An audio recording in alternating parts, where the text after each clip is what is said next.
ایک مچھلی ہے، اس کا نام ہے ایل. ایل انگریزی میں اس کا نام ہے ایل. سانپ کے مشابہ ہوتی ہے، یہ مختلف سمندروں میں پائی جاتی ہے، لیکن اس کے انڈے دینے کی جگہ ہے جو تمہارے مفتی عبداللبابہ صاحب نے برموڈا کو بہت زیادہ ہائی لائٹ کیا. پتہ نہیں وہاں دجال ہے بھی صحیح کہ نہیں، انہوں نے تو وہاں بٹھا دیا. تو اس کے انڈے دینے کی جگہ صرف جزیرہ برموڈا ہے بس، اور کہیں نہیں. تو امریکہ سے، یورپ سے، افریقہ سے، ایشیا سے، ان سمندروں سے ایل انڈے دینے کے لیے وہاں جاتی ہے. یہ کوئی 10,000 کلومیٹر، 8,000 کلومیٹر، 4,000 کلومیٹر، 5,000 کلومیٹر، یہ اس کا سفر ہوتا ہے. وہاں پہنچتی ہیں، انڈے دے کے مر جاتی ہیں. اس کے بعد جب وہ بچے پیدا ہوتے ہیں تو ان کی غذا وہاں نہیں ہے، ان کو غذا کے لیے ماں کے سمندر میں جانا ہے. اور افریقن ایل کے بچے کو نہیں پتا میری ماں کہاں سے آئی، اور امریکن بحیرہ عرب کے ایل کو نہیں پتا میری ماں کہاں سے آئی تھی.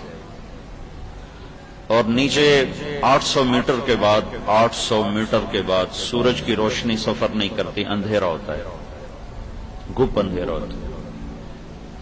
یہ کالے پانی کے اندر ہزاروں کلومیٹر کا اب یہ سفر شروع کرتے ہیں بچے.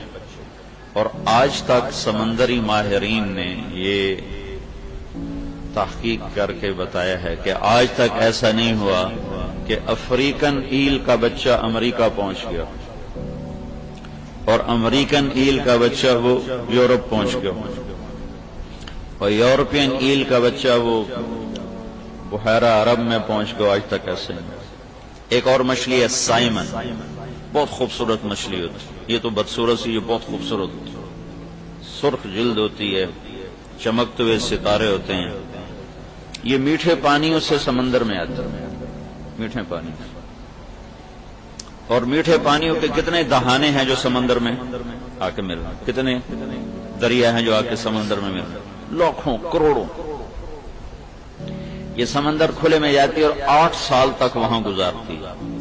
یہ انڈے دینے کے لیے جس میٹھے راستے سے سمندر میں آئی تھی اسی راستے میں یہ واپس جاتی. آج تک ایسا نہیں ہوا کہ اس نے اس راستے سے خطا کھائی ہو، آج تک ایسا نہیں. ابھی بھی میں آ رہے تھے تو کراچی کے رہنے والے یہاں پہلے آئے ہوئے ایک دوسرے سے پوچھ رہے تھے مدرسہ جانے کا راستہ کون سا ہے. ٹیلی فون پہ ایک دوسرے سے پوچھ رہے تھے مدرسہ جانے کا راستہ کون سا ہے. ابھی تم آگے لگو، مجھے تو یاد نہیں ہے. یہ انسان ہے اور وہ ایک دفعہ آتی ہے، ایک دفعہ اس میٹھے پانی کے بہاؤ میں چلتی ہوئی سمندر میں چلی جاتی، پھر 8 سال اس میں وہ رہتی ہے. پھر جب وہ واپس جاتی تو ٹھیک اسی دہانے پر پہنچتی ہے اور اوپر یہ پانی کے مخالف سے میں چلتی ہے، اوپر جا کر انڈے دے کے مر جاتی ہے. ربنا الذی اعطى كل شیء خلقه ثم هدى. یہ میں آپ کو مثالیں دے رہا ہوں کہ اللہ نے کائنات کو کیسا علم والا بنایا. جانور ہیں، نباتات ہیں. کبھی آم کے اوپر انگور نہیں نکلا، کبھی انگور کڑوا نہیں ہوا، کبھی کیلے پر امرود نہیں نکلا. وہ اتنے سمجھدار ہیں یہ درخت کہ وہی دیتے ہیں جو ان کے اندر اللہ نے ڈال دیا. کیکر نے کانٹا ہی نکالنا ہے، آم نے میٹھا ہی ہونا ہے، لیمو نے ترش ہونا ہے، کنو نے کاشیں بنانی ہے، انار نے دانا دانا ہو کے پیک ہونا ہے. یہ صنع اللہ الذی اتقن کل شیء. یہ وہ علم ہے جو اللہ کائنات کو دے چکا ہے بغیر کسی کے سیکھے. اللہ کی سانپ کو کیسے پتا چلتا ہے میرے اندر زہر ہے؟ اسے کون بتاتا؟ اور اسے کیسے پتا ہے کہ میں ڈستا ہوں تو اگلا مرتا ہے؟ یہ اس کو کون بتاتا؟ کہاں سے اس کو یہ علم آتا؟ یہ جو سانپ یوں کر کے حملہ کرتا ہے اس کی رفتار ہوتی ہے 90 میل فی سیکنڈ. جو سانپ ڈستا ہے، ڈسنے کے لیے جو مرتا ہے تو 90 میل فی سیکنڈ کی رفتار سے حملہ کرتا ہے. یہ علم وہ کہاں سے لے کر آئے؟ یہ اللہ کا دیا ہوا ہے. ساری کائنات کو اللہ نے علم بخشا وہ بہت خوبصورت علم دیا اور بے خطا علم ہے، بے خطا ہے ان کا، وہ اپنے علم کے نہ خلاف کرتے ہیں نہ ان کا علم غلط ان کے اندر جاتا ہے۔ آپ بکری کے آگے بہترین پلاؤ پکا کے رکھو، وہ منہ ادھر کر لے، کہے گی میرے علم کے خلاف ہے، میرا پرہیز ہے، میں نہیں کھا سکتا۔ شیر کے آگے مٹھائی رکھو، وہ منہ ادھر کر لے۔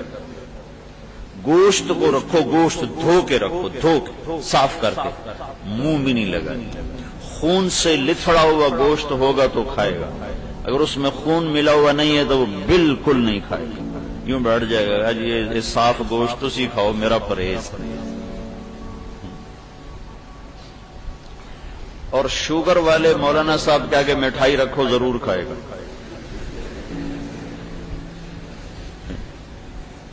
ڈاکٹر کے آگے رکھو، ضرور کھائے۔ چلو مولانا صاحب تو مولوی صاحب ہیں، ہدایہ پڑھاتے ہیں، انہوں نے تو میڈیکل سائنس نہیں پڑھی، تو میڈیکل ڈاکٹر جو شوگر کا مریض ہے، جو سارا دن لوگوں کو بتاتا ہے آپ نے میٹھا نہیں کھانا ہے، اس کے آگے مٹھائی رکھو، ضرور کھائے گا۔ اپنے آپ کو دلیل دے گا، آج آدھی گولی زیادہ کھا لوں گا، آدھی گولی ود کھاؤں گا۔ جتنے شوگر والے ہوتے ہیں اوروں سے زیادہ میٹھا کھا رہے ہوتے ہیں، کہ انسان اپنے علم کے خلاف کرتا ہے، اور کوئی جانور اپنے علم کے خلاف ہرگز نہیں کرتا۔ کبھی چمگادڑ دن میں اڑتا نظر آیا؟ اس کے لیے دن رات ہے، وہ رات کو نکلے گا۔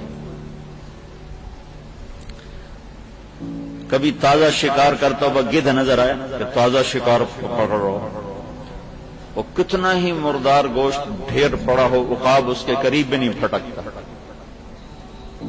یہ میں آپ کو مثالوں سے بات عرض کر رہا ہوں کہ کیسے اللہ نے کائنات کو علم بخشا، اور اس کے مقابلے میں انسان پیدا ہوتا ہے لا تعلمون شیئا، کچھ بھی نہیں جانتے۔ ہاں تمہیں اعضاء فجعل لکم السمع والابصار والافئدہ، تمہیں اعضاء و جوارے دیے ہیں جس سے تم علم لے سکتے۔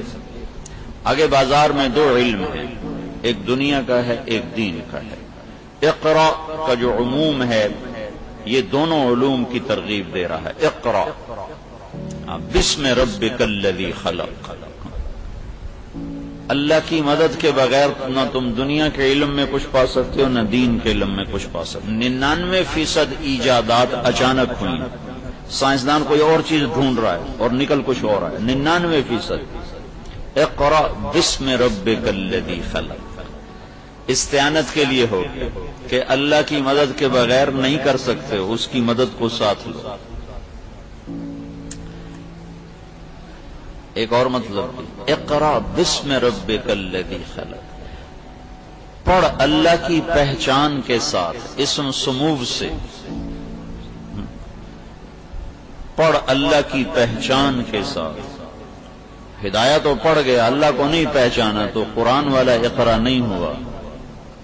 بخاری پڑھ لی ہے لیکن اللہ کی پہچان نہیں ہوئی تو بسم اللہ کی پہچان کے ساتھ پڑھ، اللہ کو پہچانتے ہوئے کہ تیرا پڑھنا تمہیں اللہ کی پہچان کروا رہا ہو، کہ تمہارا دل اللہ کی عظمت اور ہیبت سے بھرتا جا رہا ہے۔ تو اگر یہ نہیں ہو رہا تو پھر تم بھی کہیں اور گم ہو گئے ہو، ڈھونڈو